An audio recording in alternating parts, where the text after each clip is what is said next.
Welcome to New Realities. I'm Alan Steinfeld. I am so happy to be back here with a good friend, Lynne McTaggart, her new book, The Power of Eight. Thanks, Lynne. Another breakthrough, really. Oh, thank you very much, Alan. I mean, The Field was your big, I know it wasn't your first book, but The Field, and then The Intention Experiment, then The Bond, and now The Power of Eight, kind of pulling together all your research and saying, wow, there really is something happening here. Tell us about how it got started and how you didn't really believe what was happening. Well, that was the amazing thing about it, Alan. Yes. When I started, I didn't really believe in the power of intention, I have to admit. When you started the intention experiment, yes. were you just like humoring yourself? No, when all kinds of things like the law of attraction came out and the secret, I had a lot of inconvenient questions. I kept saying to myself, how powerful is this consciousness? I mean, there was plenty of evidence in the field from the scientists. The field was all about the collective mind activating a greater possibility, right? Well, and it was about the fact that, there was a lot of evidence by those scientists showing that thoughts are an actual something with the capacity to change physical matter. So the journalist in me, remember I started out life as an investigative reporter. That's right. The skeptical journalist in me kept saying, well, what are we talking about here? Are we talking about just shifting a quantum particle, or are we talking about curing cancer? How far can we take this? And also, what happens when lots of people are thinking the same thought at the same time? Does it magnify the effect? Now, I didn't know the answer to any of those questions, but I doubted it. I doubted it. I didn't know if it was going to work. And I thought, okay, I'll put it to the ultimate test. Being the doubting Thomas I was, I said, okay, let's create the biggest experiment in the world about this. And so at the time, I knew a lot of these scientists in consciousness research. This was the intention experiment. Yeah. Yes. When I was putting that together, I knew all of these scientists in consciousness research, and I also had my book, The Field, was in 30 languages by then. So I thought, well, if I just put that audience together with those scientists, I'll have the biggest global laboratory in the world. So that's what we did.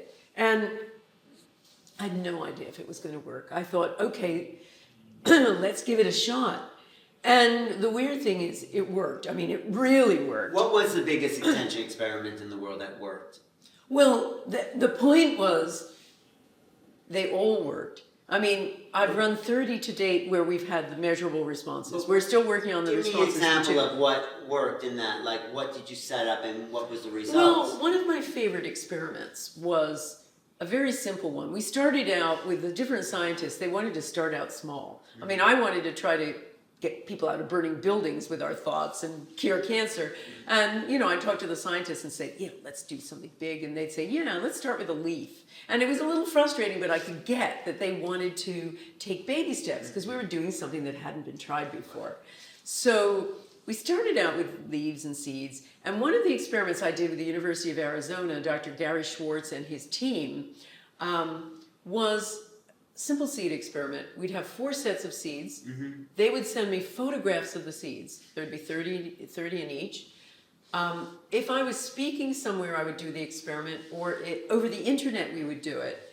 And I'd have the audience choose one of the sets of seeds. We wouldn't tell the scientists. A, B, C, or D. A, B, C, or D. We wouldn't tell the scientists which ones we were taking. We would send intention to that picture. And then the scientists would plant all 4 sets of seeds afterward, and only after they'd measured them after 5 days, I think it was, would we tell them which one we'd sent intention to. Now, the first time I did this experiment, we've run it 12 times. The first time I did this, I was in Sydney, Australia, in front of an audience of 700. We did exactly as I said. Remember, those seeds are sitting back there in a lab in Tucson, Arizona. We are 8,000 miles away. And just looking at pictures of the seeds. And it wasn't the seeds themselves. It was a photographic representation of the seeds.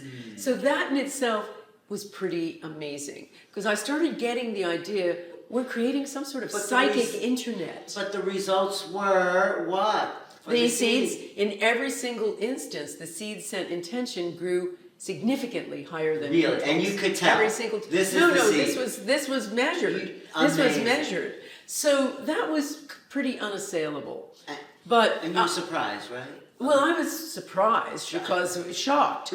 But what I was shocked at too was the overall thing that happened, which was of the 30 we've run to date, 26 have shown measurable, mostly significant effects. And that's been everything from trying to do very subtle things to properties of leaves, to making seeds grow faster, to purifying water, to lowering violence in war-torn areas, to healing somebody with PTSD.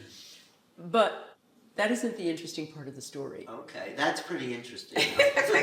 It says a lot about human consciousness. Right. But what happened, the really interesting part of the story happened in 2008, about a year after I'd started these experiments. I'm thinking to myself, I'd run a number of experiments now, and I thought, well, people in this situation should run workshops.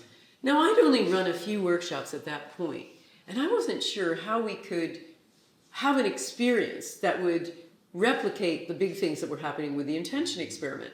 So I'm sitting there with my husband one day, and I go, oh, I don't know, I'll just put them into groups of 8 or something like that, and I'll have them send healing to some member of the group with a health challenge.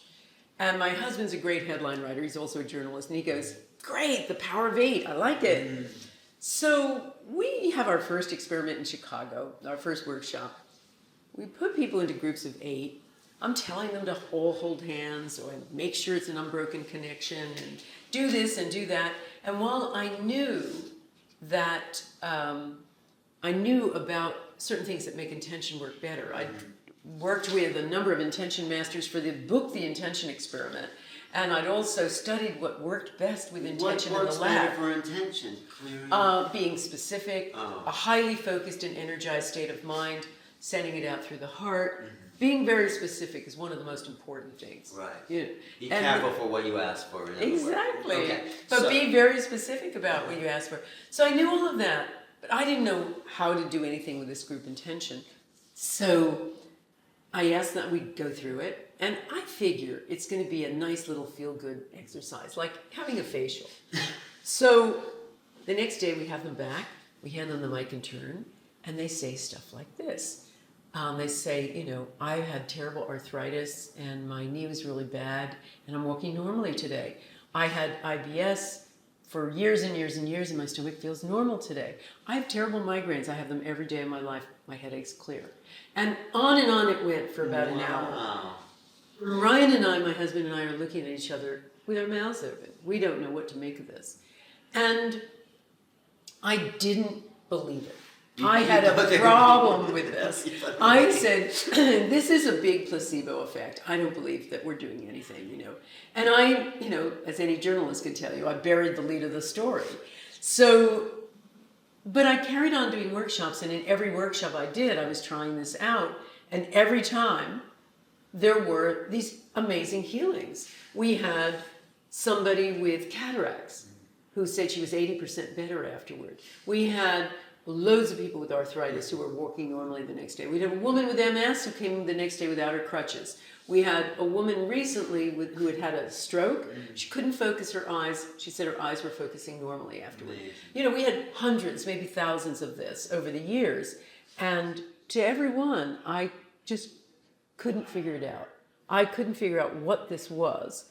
And I didn't understand what one of the people who had been part of it was trying to tell me, and she said, I felt like she was a receiver, but she said she was a sender, and she said, I felt like I was sending and receiving healing all at the same time, like I was healing myself. As she was trying to heal someone else, Yes. she was healing herself. Herself. How do you explain that? Well, and I saw, that was the other thing that pushed me beyond placebo effect, because a lot of the senders were getting healed. I mean, recently, I ran some Mile High Church group, Power of 8 groups, and in Mile High Church in Denver. And one of the people who was doing the sending was a guy called Wes. Now, Wes had big dreams as a young man. And he was going to university, he was at college, and he was studying science. And his last year, he got drafted, had to go to the Vietnam War, never finished his degree. And that experience was so traumatic. It was the last year of the Vietnam War. You know, you didn't have lottery anymore. And he came back so depressed and so traumatized. And his bad luck carried on for years and years and years. And one, you know, he was just a kind of downward spiral. And the one light in his life, his second wife, didn't last very long. She died of cancer. And he was stuck with terrible bills. They had to drive a truck to pay for. It was just an awful story. And he had got to the point at the age of 65 where he had said to himself, what's the use? Right. And he was having a hard time even getting up in the morning. So when he was participating, he didn't want to put himself forward because there was somebody in the group with cancer and they focused on her. Yeah. By the way, she was a stage 4. She went down to a stage 1 afterward, which was just amazing. But what happened to Wes was so interesting.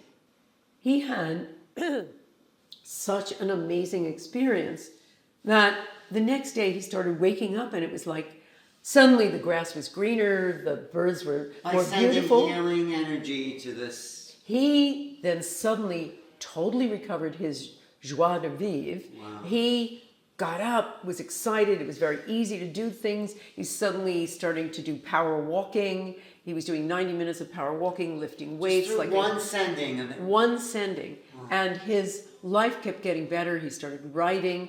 And he had this amazing dream where he met his 19-year-old self again. And this 19-year-old self said to him, Wes, there's still time. And it was just unbelievable. But we had so much of that where the senders were getting healed too. So I had a hard time with all of this, Alan. It's taken me 10 years to write this book because I didn't know how to explain this. So the book is... You have a scientific mind, so you want to put it into a science, right? Well, the journalist in me has never gone away, the investigative reporter. Right. So I needed to understand, why is this happening? Somebody thought of this before me. Why is this going on? Why is this so potent? Yes. You know, and it was so fascinating to go through this. And also, I needed to study it. I needed to put these groups to the test. So what did you discover about the science of thought and sending? I mean, what is the science? I mean... Well, it's a little bit of everything, Alan. It's, yes, the power of intention, more and more. We have so much evidence that thoughts are not just things, but thoughts are things that affect other things. Thoughts are things like energy. Like if I send you a thought, I'm sending you energy. Is that what? It's not an electromagnetic energy that you can measure or whatever, because it doesn't dissipate over space. You know, look at what happened with our psychic internet. Right. You know, but consciousness is a kind of energy. It's a kind of it's an ever-present entity that gets directed. I think that's really more like what it is, Alan. So we need a new science, I think, is what you're saying, that will explain things like thoughts as... Oh, God, definitely. The old story is, that's really been my work. It's all been telling the new story, because the old story is really out of date. The old story is all about, you know, it's a Newtonian vision of separate objects that operate according to fixed laws in time and space. Very well-behaved separate things. And thoughts don't mean anything, and there's a separation between mind and body. And all these thoughts are encased inside your head and don't trespass into other people and things. But they do. But they do. So, and so there's that evidence that consciousness is something that's all-pervasive and can get directed and can affect other things.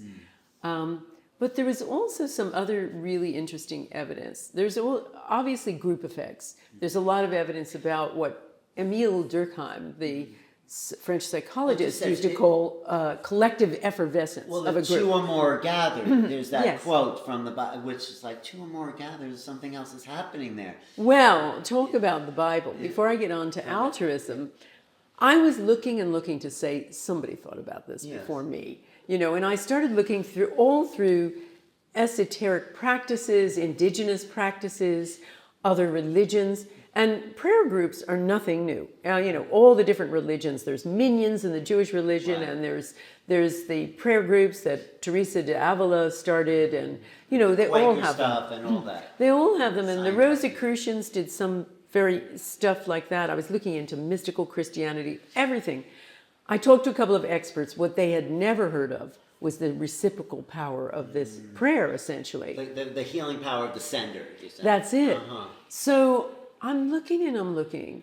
And I finally come across an interesting sermon by a Protestant preacher in the early part of the 20th century.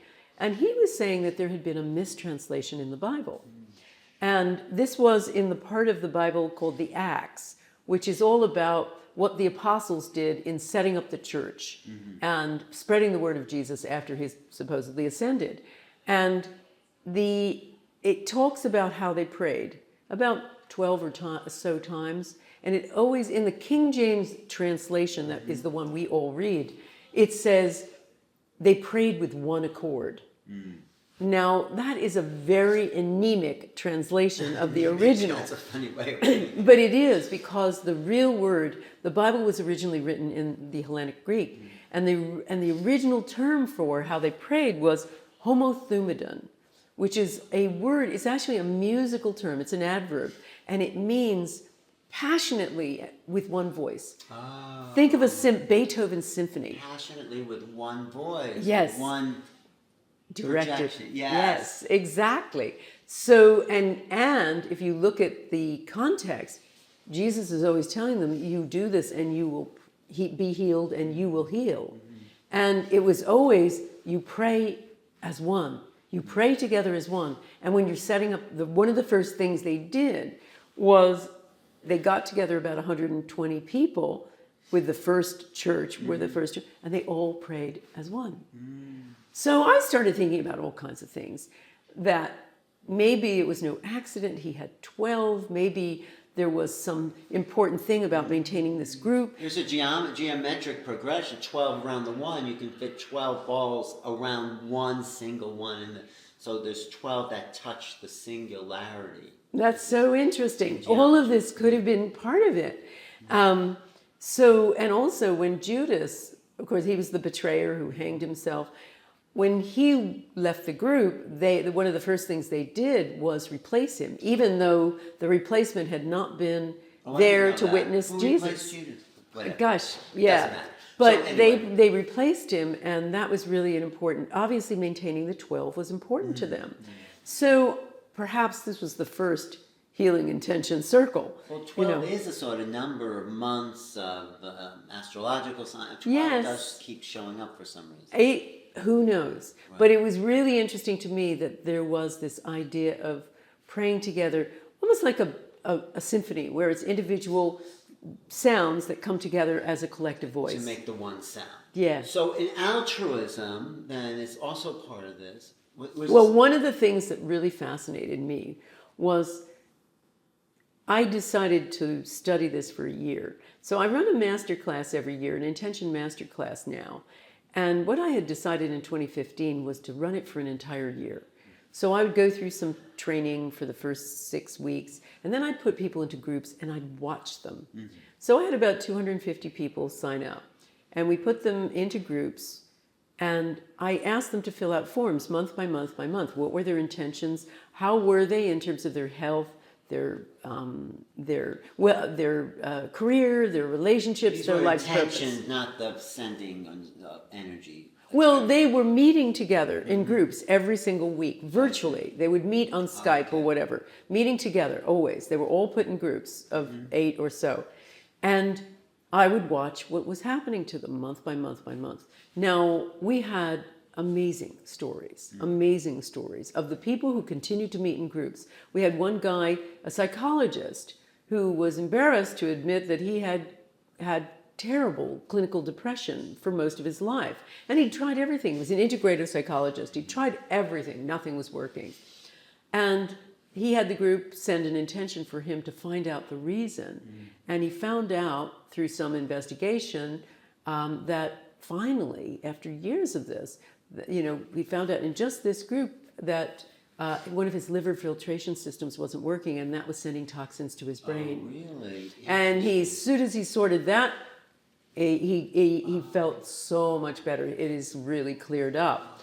So then we had another woman who'd had 15 years of chronic fatigue to the point where she couldn't exercise for more than 5 minutes without being totally exhausted.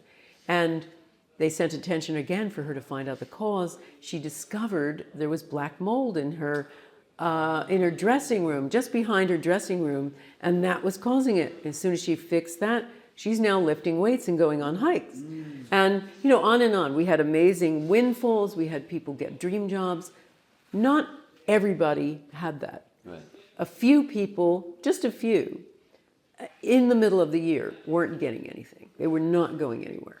And one of them was a woman called Andy. Andy was going through a divorce.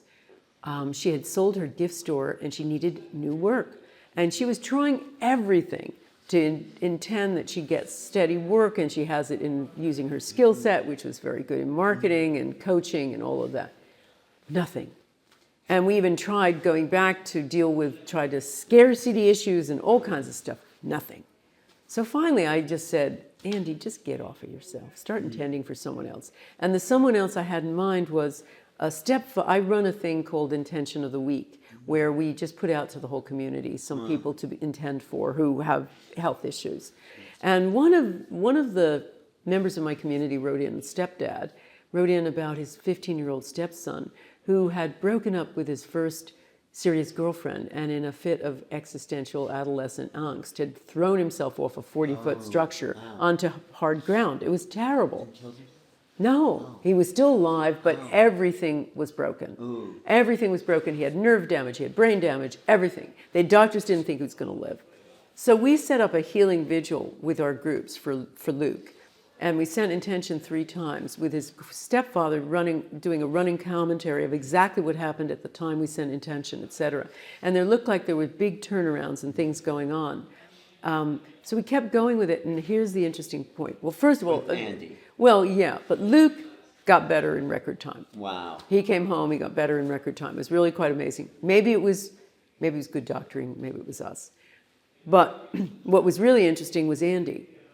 The moment she started focusing on Luke, she gets a call out of the blue for a dream job.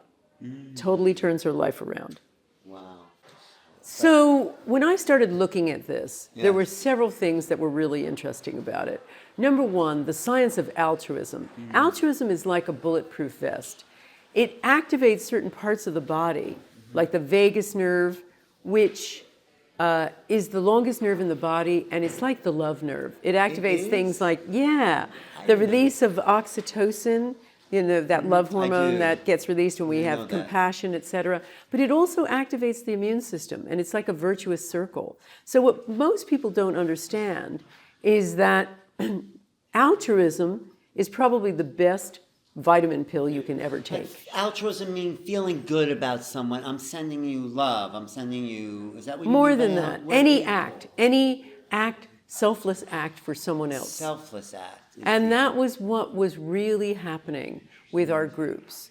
They were concentrating, because they were meeting weekly and they were really concentrating with a full heart on someone else. That had an amazing positive effect on them. Something in their mind got out of the way. Is that part of it? Something in their self-absorbed personality? Yes. And, of our group, of the people who were in groups, pretty much 100% of them, those people who married, 100% of them who met weekly and carried on meeting religiously and intending for other people, had major life transformations. Either major healings, one woman repigmented, she had vitiligo, the other, we had dream jobs, we had financial windfalls. One woman was down to her last 200 This is incredible pounds. What you're telling me. Practically 100% of people had some kind of amazing transformation. Yeah, making up with estranged parents, all kinds of things like that. I wanted to find out the real mechanism here. Yes. And so Life University, the largest chiropractic university in the world, offered to study our Power of 8 groups. And we used EEG machines and put them on people. We asked for student volunteers. We just had student volunteers among the student population who came and did 7 successive Power of 8 groups. And monitoring them, and we monitored the senders.